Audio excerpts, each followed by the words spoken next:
Pilipino, panahon na ng pag-asenso. Kaagapay mo, Entrepenoy Espesyal sa himpilan ng 702 DZAS, FEBC Radyo TV, Agapay ng Sambayanan. Good morning, kaagapay! You are still tuning in dito lang sa paborito mong AM radio station sa Metro and Mega Manila. Ito po ang inyong Agapay ng Sambayanan, 702 DZAS FEBC Radyo TV. Kami po ay kasapi ng KBP o ng kapisanan ng mga broadcaster ng Pilipinas. And welcome sa programa na kung saan may usapang negosyo at pag-asenso, Entrepenoy Espesyal. Muli, ako po ang inyong makakasama, Arwel Mendoza. Tayo rin po ay sabayang napapakinggan via online. Yan po ay sa pamamagitan ng ating FEBC PH Stream app. Libreng-libre mong makukuha yan sa Google Play Store at sa Apple App Store. Hello din po sa mga nanonood na sa ating ongoing live stream sa Facebook at sa YouTube. Kaagapay, huwag mong kalimutan na i-share yung link ng live stream na ito sa inyong mga social media accounts at sa inyong mga group chat. At magandang umaga rin po ang aking pagbati sa ating mga masugid na tagapakinig gamit-gamit ang kanilang portable missionary radio at transistor radio. Salamat po dahil mula umaga, tanghali hanggang gabi, 702 DZAS ang inyong katabi. Today is June 19. Aba, napakabilis ng araw. Talagang parang kailan lang, Monday. Ngayon ay Miyerkules na. So how's your day so far mga kaagapay? Sana po ay nasa maayos kayong kalagayan ngayon. Ano po ba ang pinagkakaabalahan nyo sa mga oras na ito? Ikaw po ba ay nagpapahinga o di naman kaya nasa trabaho ka, nasa kakalsadahan ka? Shout out sa mga kaagapay nating mga motorista, lalong-lalo na yung mga chuper natin dyan, yung mga bus, jeepney, taxi at tricycle drivers. Hello po sa inyo at sa ating mga magigiting na drivers at mga riders din natin. And syempre, shoutout din sa mga kababayan natin na nasa kanilang tahanan ngayon na kasalukuyang naglalaba, nagsasampay, nag-aayos ng mga gamit, naglilinis at yung iba dyan, as early as now, nagre-ready na, nagpe-prepare na ng kanilang pananghalian para mamaya. Ano man po ang inyong ginagawa, samahan nyo po kami dito sa Entrepenoy Espesyal dahil as always, makabuluhan at masaya po ang ating talakayan. At mamaya po, sa ating patok na negosyo segments ay meron po tayong makakasama na isang registered financial planner. Ito, mga kaagapay, big time to. Talagang isa to sa mga kilala na mga motivational speaker, isang talagang nagtuturo pagdating sa aspeto ng kaperahan. May clue ka na sa ating pag-uusapan mamaya sa ating patok na negosyo segment. Kaya abangan mo po yan, mga kaagapay. Okay? Kami po ay excited na dito sa 702 DZAS na ihatid sa inyo ang programang Entrepenoy Espesyal. Siksik na siksik po ang ating programa sa umagang ito. Kaya wag na po nating patagalin pa. Ito na, ready na, nakahanda na po. At atin ang pakinggan ang inihandang baon. At after po nyan, dediretso na tayo agad-agad sa ating patok na negosyo. It's baon time! Magandang araw kaagapay! Nagniningning ang mga kasuotang gawa sa Pilipinas sa ginanap na Musa Fashion Show sa New Zealand. Dahil gawa sa mga hibla o fiber mula sa puno ng saging ang mga obrang disenyo. Binibili ng House of Musa sa mga private company ang banana fibers at pinapatahi sa mga Pinoy upang maging hanap buhay. Umani ng suporta mula sa mga dumalo sa event ang proyektong ito. Dahil ito rin ay isang mahalagang hakbang tungo sa pagpapahalaga sa kapaligiran at pagsuporta sa mga sustainable measures. Ang pagkakaisa ng Pilipinas at New Zealand sa pagpapahalaga sa kapaligiran ay nagpapalakas sa diwa ng pagkakaibigan at pagtutulungan sa gitna ng mga panibagong hamon ng mundo. Talaga nga namang iba ang creativity ng Pinoy kahit anong kagamitan pa yan. Tiyak na hangaan ng iba't ibang bansa. At tiyan ang ating baon, ako po si Lourdes Magtunaw. Entre Pinoy Espesyal. Patok na negosyo. Mga kaagapay, ikaw pa rin ay nakatutok dito sa Entre Pinoy Espesyal over 702 DZAS FEBC Radio TV. Muli, ako po si Arwel Mendoza at sa mga kakatune in lamang dito po sa ating himpilan, welcome to the program. Dito po sa Patok na Negosyo segments ay muli po tayong matututo sa iba't ibang aspeto sa business kasama po ang ating espesyal na panauhin. Yes, tama po ang inyong narinig, espesyal po ang makakasama po natin ngayon ng ating panauhin. And to introduce our guest for today, isa po siyang registered financial planner. Siya po ay nag-aral ng major in financial management at Registered Financial Planner Institute sa Registered Financial Planner Institute of the Philippines. Siya rin po ay nagtuturo mga kaagapay ng financial literacy sa mga local at international clients. At siya rin po ang founder at host ng Driven Today podcast. Ito po ang tinuturing na number 1 in career podcast sa ating bansa na tumutulong po sa mga empleyado, lalo na ang mga millennial o yung mga kabataan, mga millennial dyan at mga Gen Z na empleyado na. At ito po ay nakakatulong sa kanila sa mga paraan or magkaroon ng kaalaman patungkol po sa pagmamanage ng kanilang kaperahan. So, let us all welcome dito po sa Entre Pinoy Espesyal ang ating kaagapay na si Mr. David Angway. Sir David, good morning po sa'yo.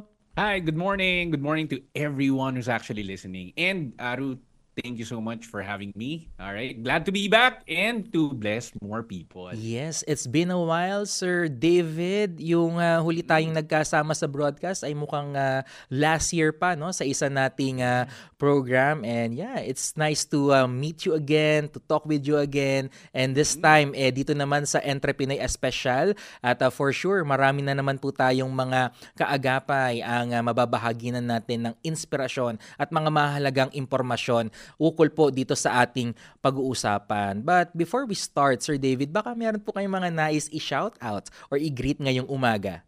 Wow. All right. I'm not expecting that one, Aru. Pero big shoutout directly, okay, to all those people na mga client ko within Sun Life Financial, and of course, big shoutout din. Kasi syempre, 500 plus na sila eh. So thank you for trusting me, and at the same time, big shoutout directly from the AppsLite team, especially from the Corporate Affairs Division with Ma'am Jem, Ma'am Claire, Sir James, and Ma'am Marian. All right, and thank you for also believing in me. And lastly, isa rin sa mga Christian branch manager natin from Palawan AppsLite branch, si Ma'am Shandy and her family na probably nasa branch right now. Thank you for your leadership. Nakaka-inspire ang leadership mo, especially when we went directly to Palawan. Grabe, ang dami kong natutunan. Wow. All right. So, yun. Those are the people. Okay, thank you, Aru. Yes, right. Hello po sa inyong lahat. And Sir David, ito, bago tayo rin magsimula, kamusta po kayo? Ano ba ang mga pinagkakaabahan natin ngayong itong mga nakaraang mga araw? Okay, well, we just had we were featured sa KMJS recently. Wow. All right. It's in relation to money naman, yung paagaw ng pera at the end of the day, di ba? Paano kapag napunit na, paano kapag nagkasuntukan na and all dahil nag-aagawan nga ng pera, right? So sa mga pista-pista. So and then we are continuously communicating with our existing clients because obviously ako, may lisensya ako with non-life insurance, yung mga kotse and properties. So I'm also helping my clients to learn more about that. So ayun, ang dahag nito, we're trying to create more content para to give tons of value to those people na kakilala natin. Kasi right now, all across social media, we have at least 150,000 followers na. So syempre, what can you do with your influence is to simply uplift the lives of a lot of Yes. people, di ba? And Oo. giving them yung not only meaningful information but really great stories, di ba? Kasi yan ang currently uh dinedevelop ko as a speaker right now, yung storytelling.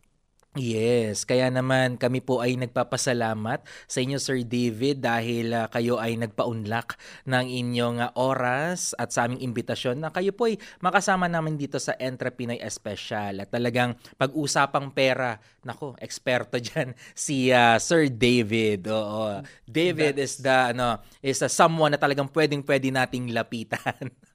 Well, At, exactly. Pero wag lang akong uutangan. Ayun! Okay, di ba? Muntik ko na ngang sabihin pero sinegue nyo pa rin, Sir David. Diba?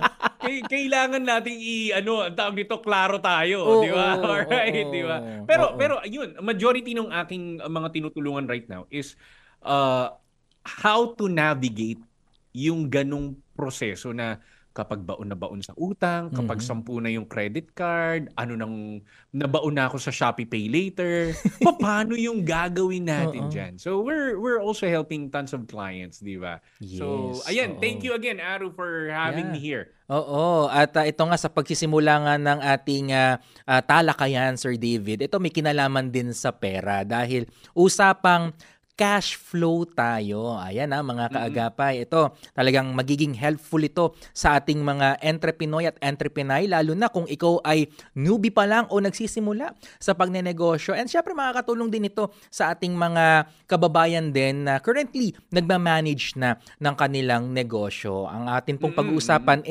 maintaining positive. Ayan positive. Maintaining positive cash flow in the business. Paano nga ba natin mapapanatili ang magandang daloy? Gusto niyo yung word na yon, yung Tagalog term na yon na daloy ng kaperahan sa inyong pagnenegosyo. At tutulungan tayo ni Sir David na maunawaan ito at makatulong na rin sa ating mga entrepreneur at entrepreneur. But bago natin to mas laliman, Sir David, ano ba yung bigger picture na dapat makita ng ating mga kaagapay about this topic? May mga pressing issues ba regarding this kung bakit kailangan talaga natin tong pag-usapan ngayong umaga, sir? Well, bigyan ko na lang kayo ng statistics. So, at least 95% of all the businesses that will be born, okay, today, will be gone within the next 5 years. Again, 95%. And that is a really big thing. Yeah. Bakit? Kasi nga, hindi nila na-maintain yung healthy na daloy ng kaperahan. Di ba? Kasi puro palabas. Aru, personal economy natin. Let's say for example, kung ako, sumasahod ako every single month, let's say for example, twice in a month, kung puro palabas lahat ng yun, yari ka at the end of the day. Same thing goes with sa ating mga businesses, di ba? Kung ikaw ay isang aspiring entrepreneur or di kaya you are a freelancer or you are an empleyado, tapos gusto mo magkaroon ng business, dapat unahin mo yung disiplina sa kaperahan. Okay, di ba? So, hindi na uso rito yung, let's say for example, I deserve this. Yan ang pinaka-reason kung bakit nababankrupt ang isang negosyo. Ang daming nabubudol dyan, sir. Exactly, dahil ang mga Pinoy, mga Pilipino, literal, parati ko kapag kino-coach ko sila, magkano yung naipon mo directly after all the expenses? Dave, may iipunin ba? Di ba? Yun yung tanong mo sa akin. Sabi ko, yes po, meron po dapat tayong ipunin. After ang tawag nito, makuha lahat ng revenue and all. Okay. Yung pala, mahilig tayo sa mental accounting. Probably narinig na to ng mga iba sa ating mga Mental accounting. tagapanood. Ngayon diba? ko lang Mental narinig yan, sir. 'Di ba? Ito yung kahit hindi ka umattend ng accounting class, ginagawa mo na 'to, 'di ba? Kapag tinanong kita, Aru, let's say for example, kamusta yung negosyo mo? Okay naman. Majority ba ng expenses mo saan napunta this year? Tapos biglang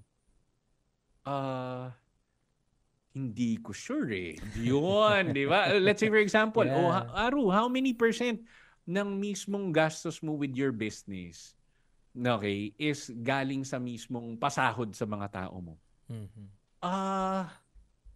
Patay, di ba? Wala man lang benchmarks at the end of the day. Mapapa next question ka na lang. Exactly, di ba? So, dito tayo nagkakaroon ng malaking problema. Kasi nga, kapag nag-business tayo, syempre hilig natin eh. Di ba? Majority sa ating mga entrepreneur, kapag ikaw nagbi-business, usually ang business na yan dahil hilig mo. Mhm. Hindi dahil sa demand ng tao. Oho. Kaya, although in love ka sa business mo, ang tanong natin is, interesado ba yung komunidad mo dun sa binibigay mong offer Mhm. sa kanila? Mhm. Kung hindi, din dun tayo nagkakamali. Di ba? Yes. Kaya, kung follow the demand, dapat. Di ba? So, kaya yung una nating point, okay? Kasi, syempre, unang-una sa lahat, how to improve yung cash flow mo. Yeah. Kung newbie entrepreneur ka, Mhm. nakasaad yan sa plano. Di ba? Una, mag-create ka ng plano for about 12 months. 12 Alam mo months. ba? Isang taon. Mo ba?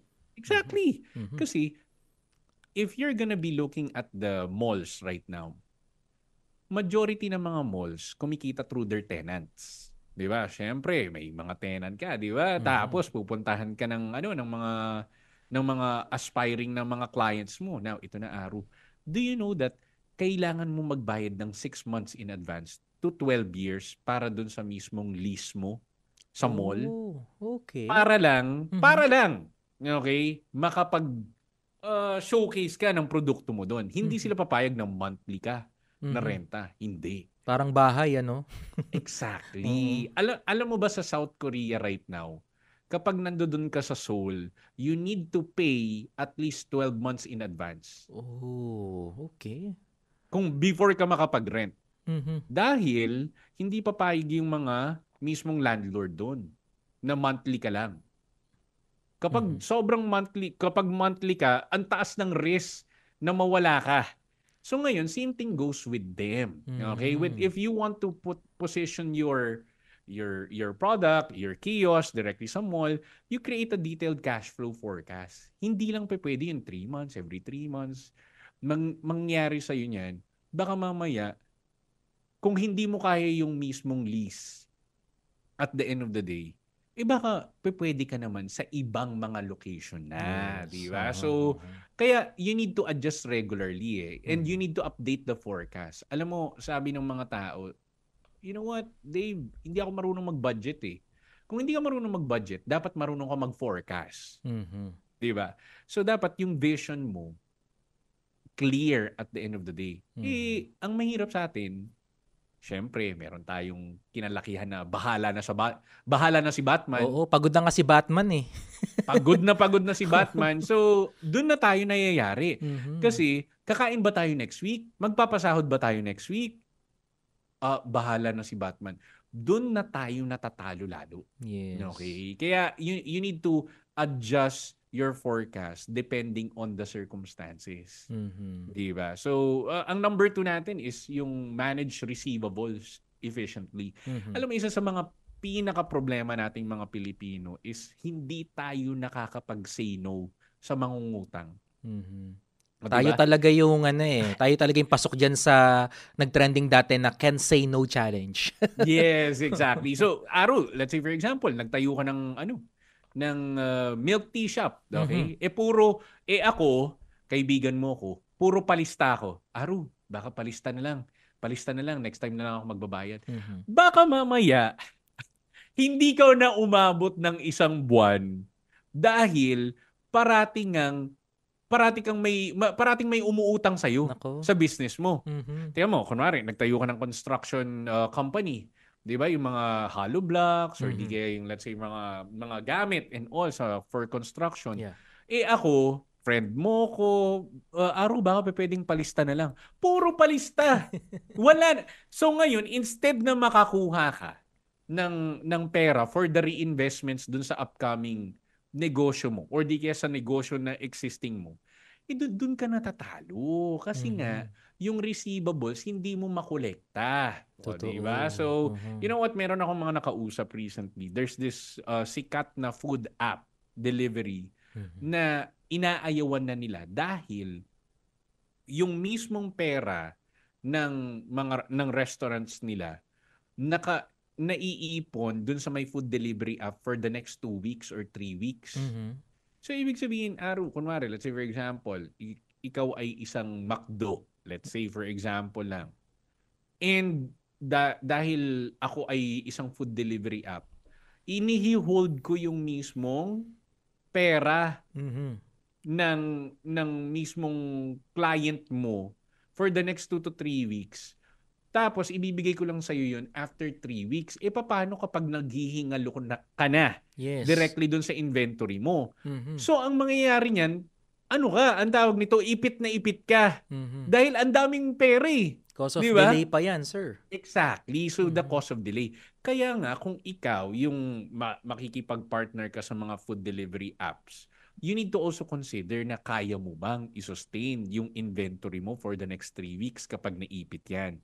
Kaya receivables yan. Okay? So, you need to also follow up. You need to create another individual or di kaya mag-hire ng another individual kasi another hassle yan for you. Pero what if you only offer cash?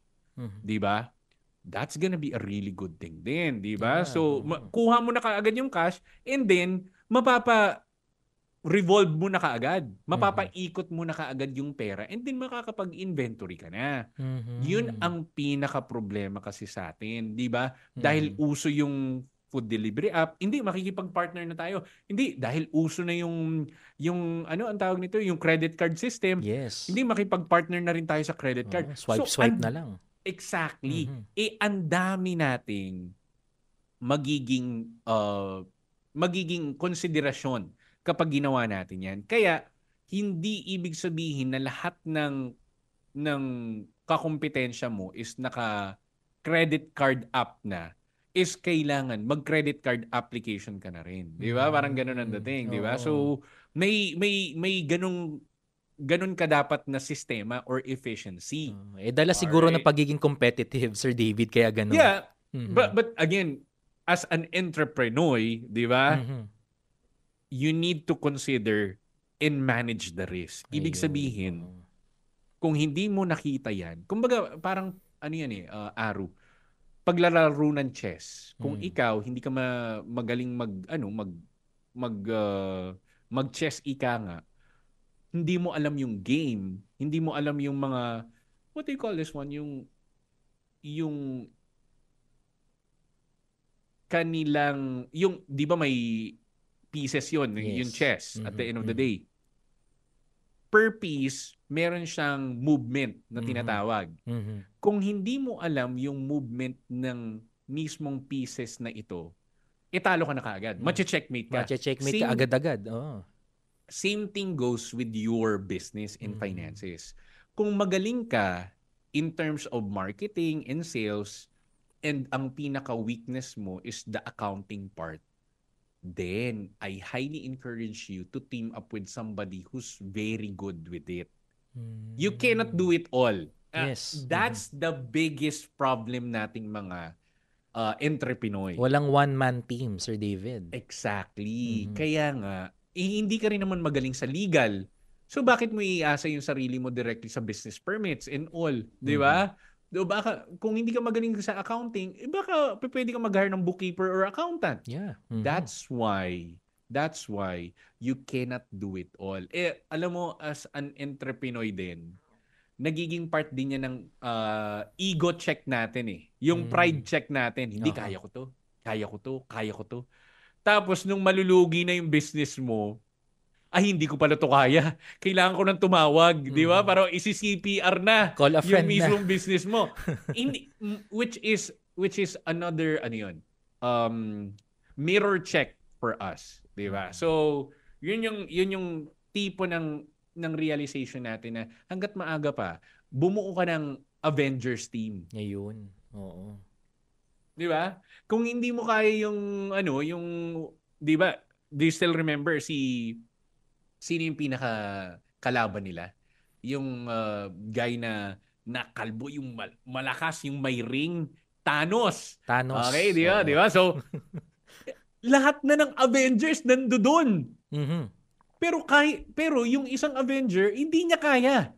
Captain Hirap talaga. America, hindi kaya, di ba? So, kailangan nila mag-team up, the Wakanda forever, di ba? Pero you see, hindi mo kaya. Yes. As a business owner, you need to seek guidance and at the same time wisdom from other people, especially if medyo critical and very technical. Oo. Kaya nga, next natin, kung gusto mong gumanda yung cash flow, yung healthy na dalo ng kaperahan mo, mag-negotiate ka ng terms mo. Ayun. Okay? So mga suppliers at the end of the day, and you need to pay the most critical part, which is yung rent, yung payroll, and then at the same time yung utilities. Kasi nga, imaginein mo, may virtual assistant agency ka. Tapos hindi ka nagbayad ng internet. Naku. Kamusta ang agency mo? Di ba? Papaano Diba? na yun? Di ba? So isa yun sa pinakadelikadong part. Kaya nga, you need to have a system in place na every 15, every 30th, dapat meron kang binabayaran. Pero ang problema, madalas, nasa hangin lahat ng computation na yan. O di kaya nga, di ba, sinasabi nila, isulat mo sa buhangin. Di ba? Ang problema, nagkaroon ng wave na wala na naman. Nabura. Exactly. Kaya nga dapat merong kang tinatawag na filing system. Alright? So, ayun. So, alam mo, these are common sense but these are not common Yes. practice. Hindi to na a lot of pa-practice people. Oo. Madalas nakakaligtaan yan Exactly. ng ating mga kababayan, mga kaagapay. Lalong-lalo na if you're starting a new business, Sir David. Oo, exactly. Another thing, okay, ito yung pang-apat yung reduce unnecessary expenses. Sinabi natin yun kanina na majority ng mga Pilipino kaya hindi kumikita is because kinakain nila yung mismong kita. Ibig sabihin ko, okay, kumita ako, let's say for example, ng 2,000 per day. Oh, nagpa-inom lahat. Di ba?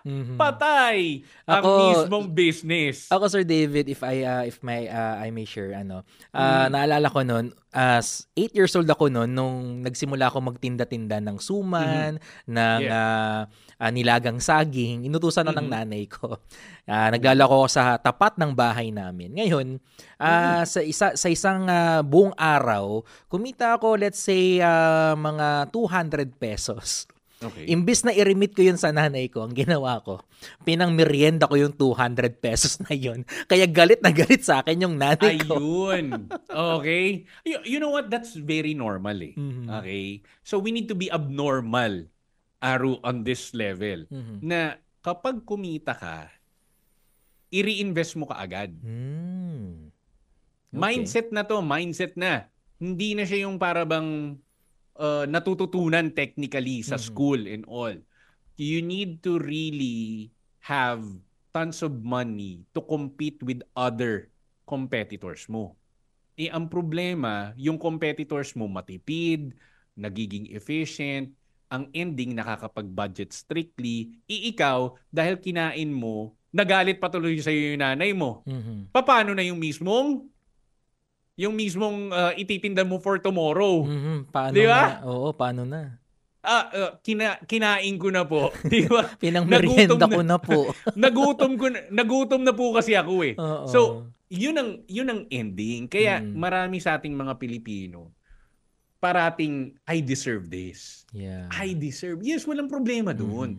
Pero kung 100% ng kinita mo, ginastos mo lang rin.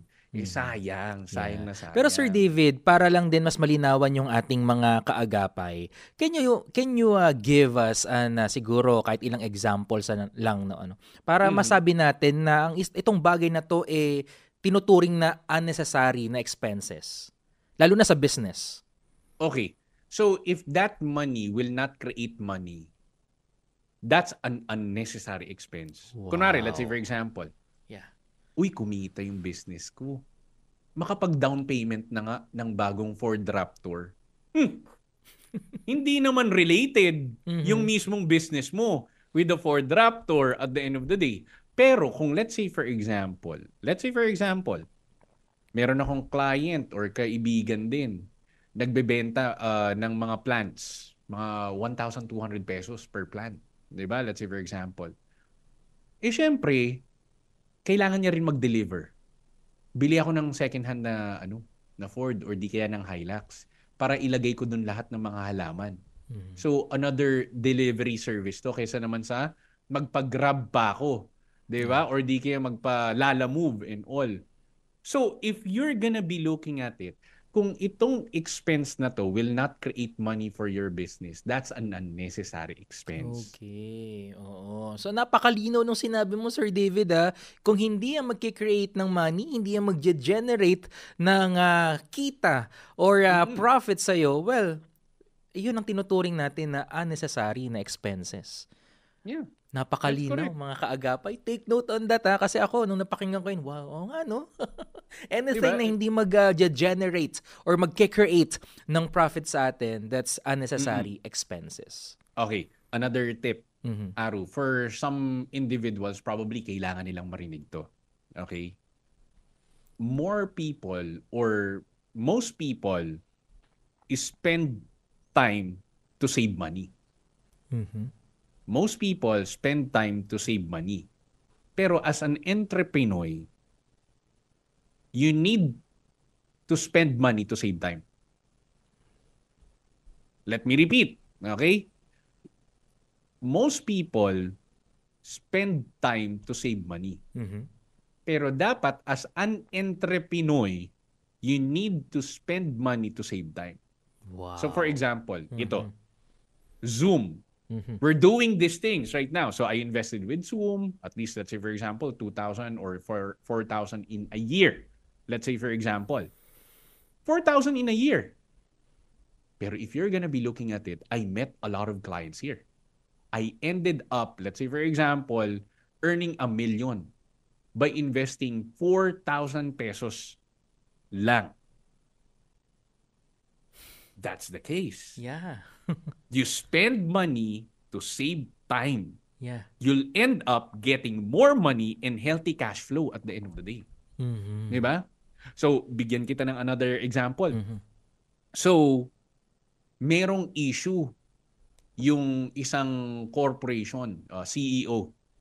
And, syempre, para let's say for example, kasi they're being publicly humiliated. Diba? Parang ganun ang dating. Yeah. So, ngayon, sabi nila, they need to spend PR. So, they spend money to save time. Okay? To grow their, to heal their public image. Yeah. Alam mo, sabi ng mismong PR firm, Sir, bili ka lang ng manok. Bili ka lang ng manok na tigwa 100 pesos or 250. Okay? Tapos, i-post mo yun sa social media. Okay? And then, kasi, kapag bumili ka ng manok, you can create connection na parang tao ka rin pala, nagkakamali. So ngayon, sabi ng mismong CEO, gagastos lang ako ng 200 pesos for this just to heal our image at the end of the day as a corporation. You see that one, Aru?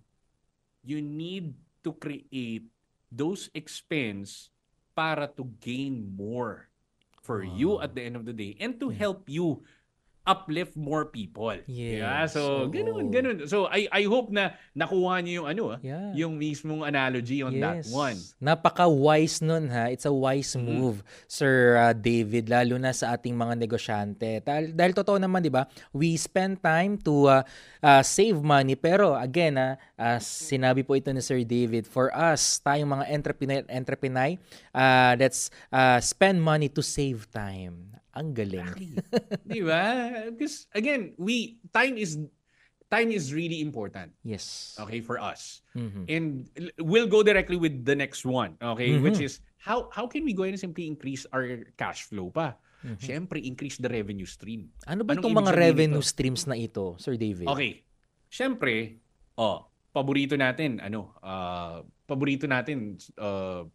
Apple eh. Or di kaya Samsung. Mhm. Diba? They start with one product. Okay. And then, dahil nakaka-create na sila ng follower, then they're offering another product. Ikaw ba, anong product yung pwede mong i-offer aside from the one that you can offer right now? So let's say, for example, I'll give you a scenario, okay?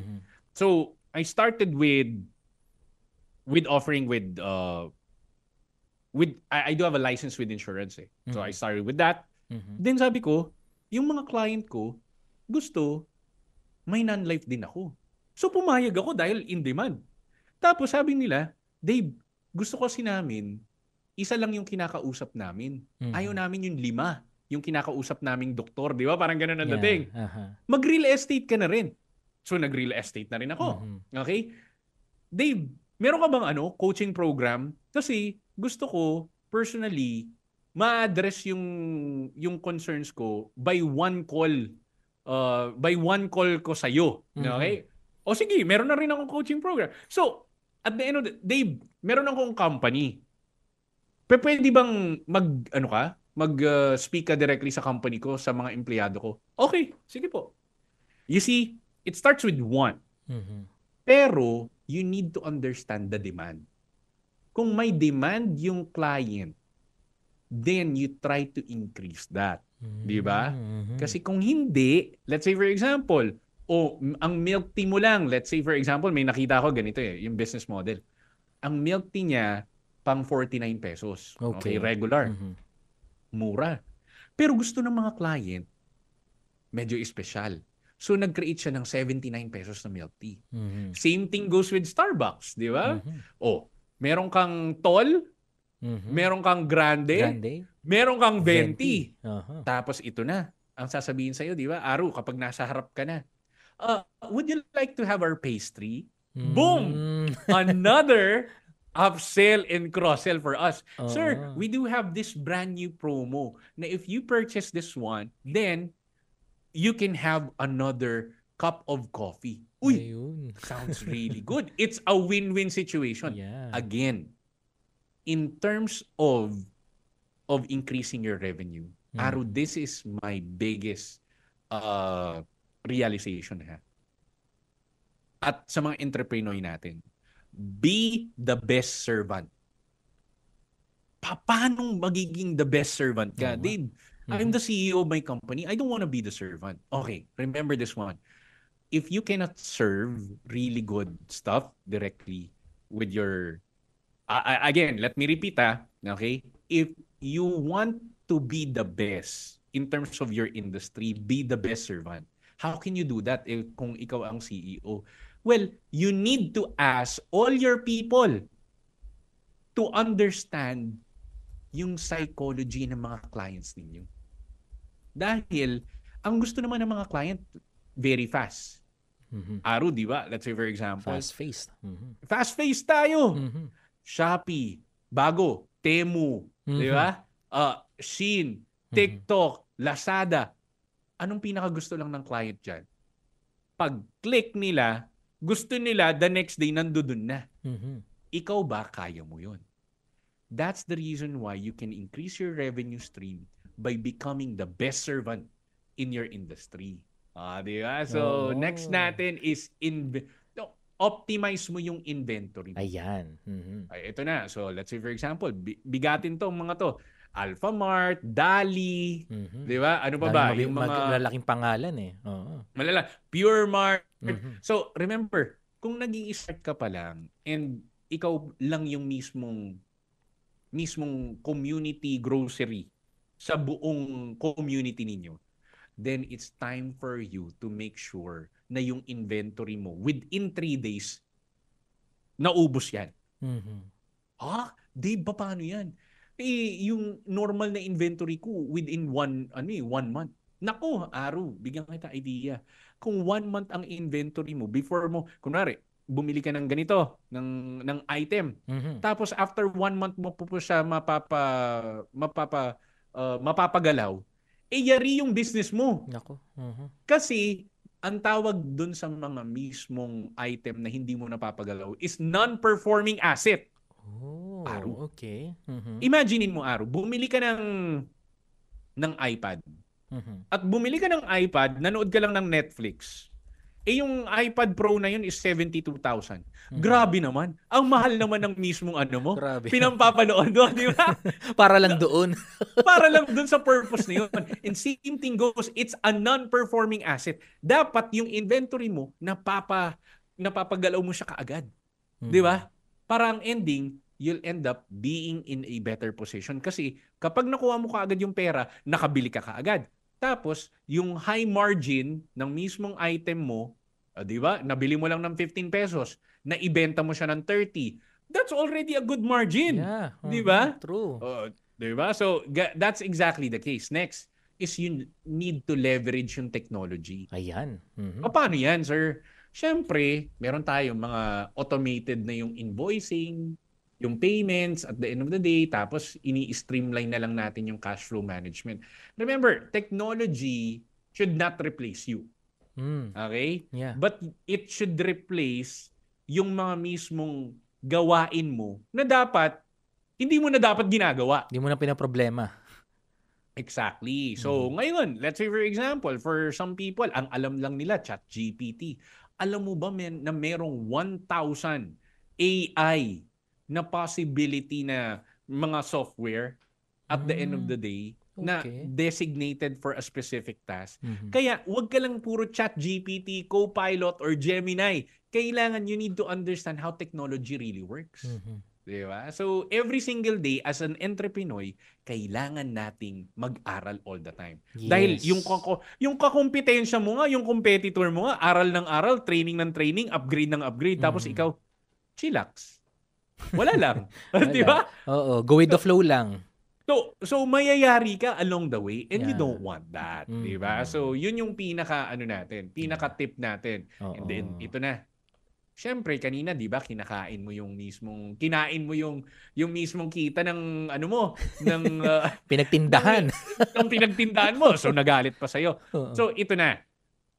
Maintain a cash reserve. Ito yung pang-8 sa tip ko eh. Okay. Bakit?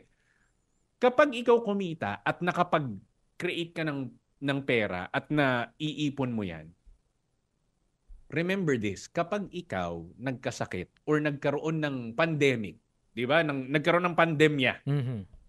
di ba maraming nag-close na mga Totoo. Mga businesses. mga businesses. Aha.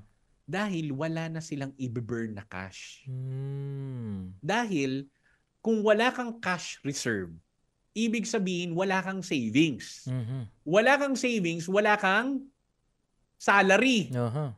Kapag wala kang salary at wala ring salary yung mga tao mo, ano mangyayari? Wala na. Wala na. Mhm. And if you're gonna be looking at it, di ba, mahal ang day-to-day operation ng isang business. Yes. Kung hindi mo yan mami-maintain, wala kang emergency fund. Mhm. Di ba, Aro, let's say for example, di ba, kunwari lang, nagkasakit ka, tapos nagamit mo na lahat ng sick leave mo.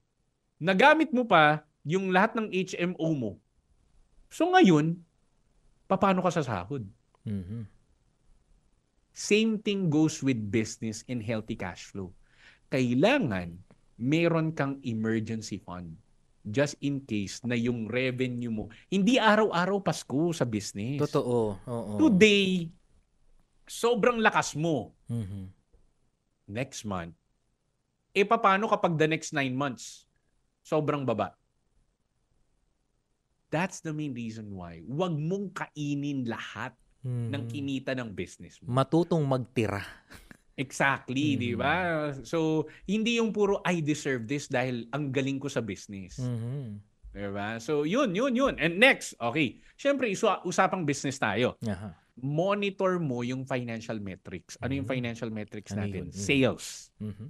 Sales. Kapag wala kang sales, remember this one. You are the CEO of your small company right now. Kung wala kang sales, nga tayo the next day. Mhm. So ngayon, you need to develop a system on how you can create a really good pipeline Mhm. ng continuous sales. Di ba? Dapat consistent. Hindi lang, ay, bahala na tayo. Kaya sabi nga ni Aru, pagod na si Batman. Oh. Di ba? Alright. Ito na yung ikasampo. Actually, like, hanggang 12 lang to na nilista ko. Mm-hmm. You need to build strong relationships. Ibig Mahalaga sabihin, rin yan, sir. Customers, suppliers. Wala kang sales kung wala kang relationship. Mm-hmm. Alam mo, marami akong na-close na clients because I built a really good relationship with them.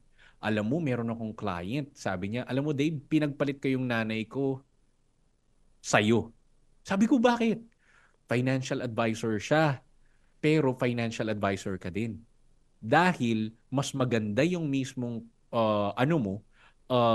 way of dealing with clients. Ikaw ang pinili ko kesa sa nanay ko. Mm-hmm. Imaginein mo yun, ha? Anong laban mo sa proximity ng nanay niya? Yeah. Di ba?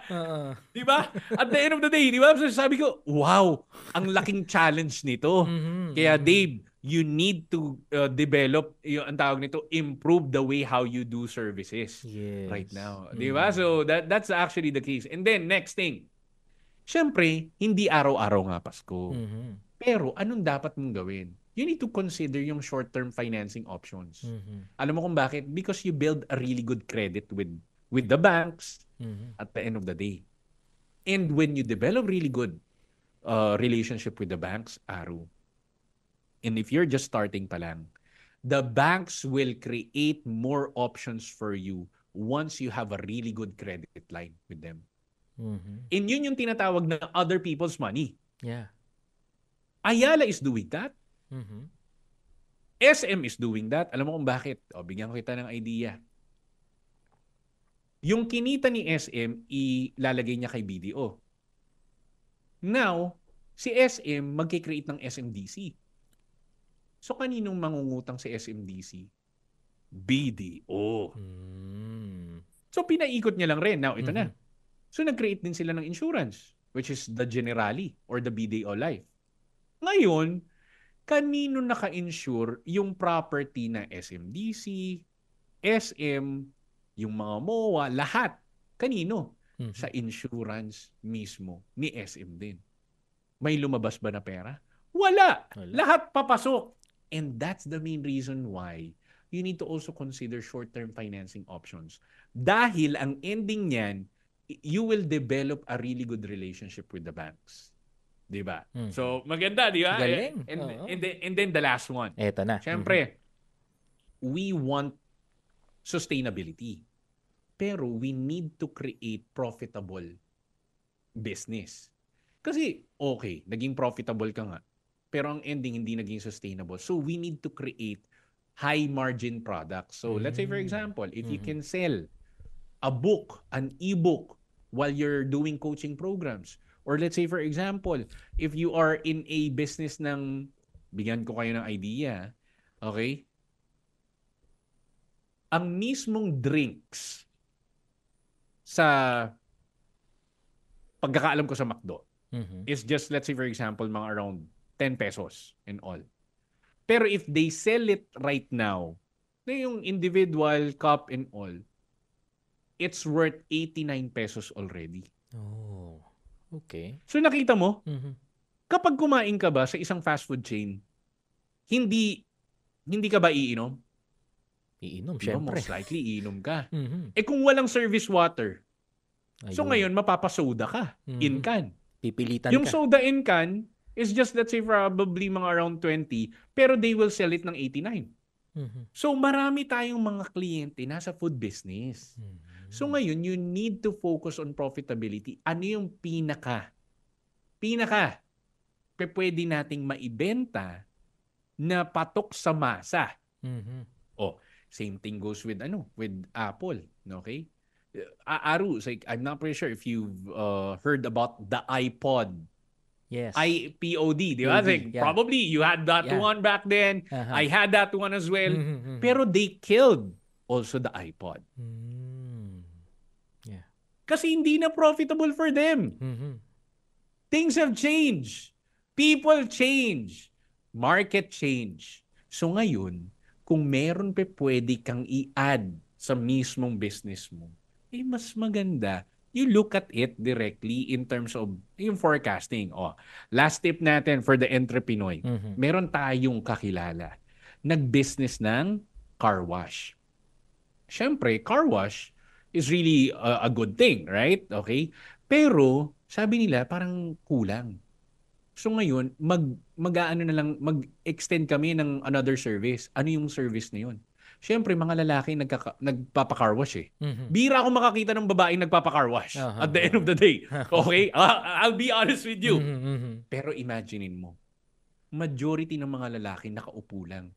So anong ginawa nila? Nag-create sila ng barbershop. Ayun. Oo nga, no? So ngayon, habang nagpapa-car wash ka, sir, baka gusto mo magpagupit, magpaganda, magpapogi and all. Meron kang 10% discount sa amin dahil nagpapa-car wash ka right now. Nakita mo? Oo. The power of sales talk. Hindi lang the power of sales talk, the power of suggestion, pero the power of efficiency. Yeah. Diba? Ang gusto nating mga lalaki is ayaw natin na nauubos yung time natin. So anong gagawin natin habang nagpapa-car wash? Pwede naman pala tayong magpapogi. Diba? Sir, napansin namin medyo ka na, ang tawag nito medyo balbasarado ka na. Baka gusto mo meron kami, ang tawag nito, 20 pesos lang, pwedeng shave and all. Uy, maganda yan. Di ba? And it's a thriving business. Meron din ako kakilala. Car wash din. Actually, they started with the laundry business. Yung laundry, di ba maraming mga, what do you call this one? Yung mga tubig na probably they can recycle and all. So ngayon, kung ano yung tubig directly sa laundry, they did that directly to the car wash. So ang ending, nakatipid pa sila. It's a 2-in-1. So when it comes to creating a business, adding services is a really good stuff at the end of the day. As long as merong possible demand and you can sell a high margin product din along the way. So I think by implementing these rules, Aru, yung mga nakikinig sa ating mga entrepreneur, alam ko para kang may schizophrenia, hindi mo alam kung ano nang gagawin mo. Sales talk ba ako today? Marketer ba ako today? Lastly, I need you to reconsider hiring a secretary. Dahil kapag overwhelmed ka na sa mga bagay-bagay, I can guarantee you, magsha-shutdown ka. Mahihirapan ka at kapag nag-shutdown ka, kawawa ang business mo.